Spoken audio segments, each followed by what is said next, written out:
Hello! Bienvenue dans cet épisode numéro 3 de Débloque ta voix, la série où on explore les blocages mentaux qui te freinent en chant.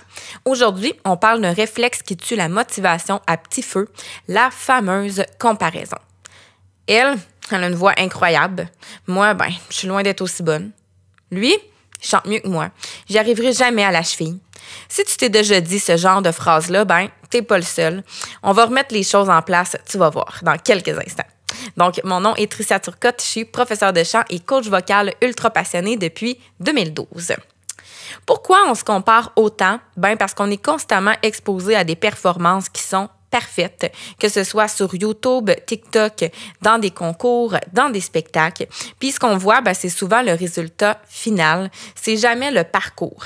Alors, je te ramène, tu as sûrement déjà vu sur Internet l'image de l'iceberg. Donc, on voit souvent qu'est-ce qui est au-dessus de l'iceberg, mais on voit pas tout ce qu'il y a en dessous, donc tout le travail qui a été fait, tout simplement. On l'oublie souvent, ça.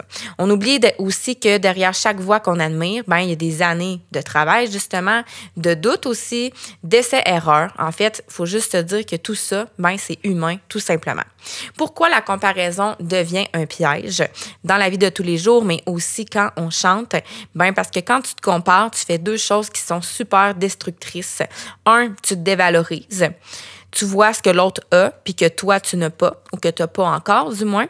Deux, tu perds ta propre identité vocale parce que tu veux ressembler à, au lieu de devenir toi. Donc, la fameuse voix caméléon, on a tendance des fois à imiter nos artistes préférés parce que on a comme peur, on dirait, d'être vulnérable puis de montrer notre vraie voix à nous. Je t'ai mis une petite vidéo d'ailleurs, je t'ai mis le titre « La voix caméléon », j'ai déjà tourné une vidéo là-dessus.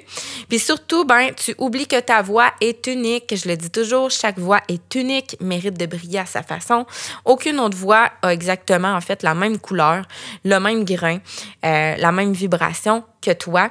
Puis personne n'a le même bagage non plus de vie. Alors, c'est certain que ton interprétation ne sera pas la même que, par exemple, ton voisin. En fait, comment on fait pour sortir de la comparaison? Je te donne 3 petits exercices. Rappelle-toi que ce que tu vois, c'est juste la surface, tout simplement.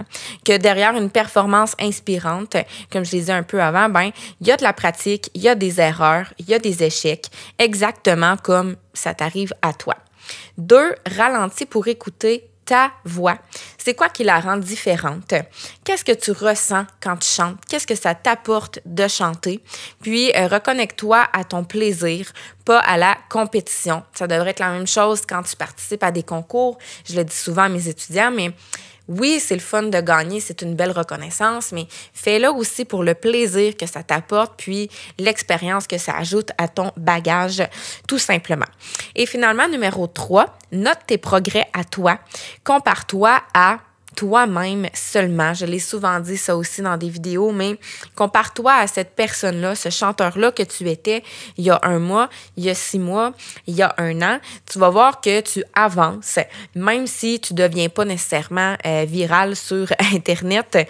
Tu vas voir quand même qu'il y a du progrès, justement, en t'enregistrant ou en prenant des notes, justement, d'où tu es parti.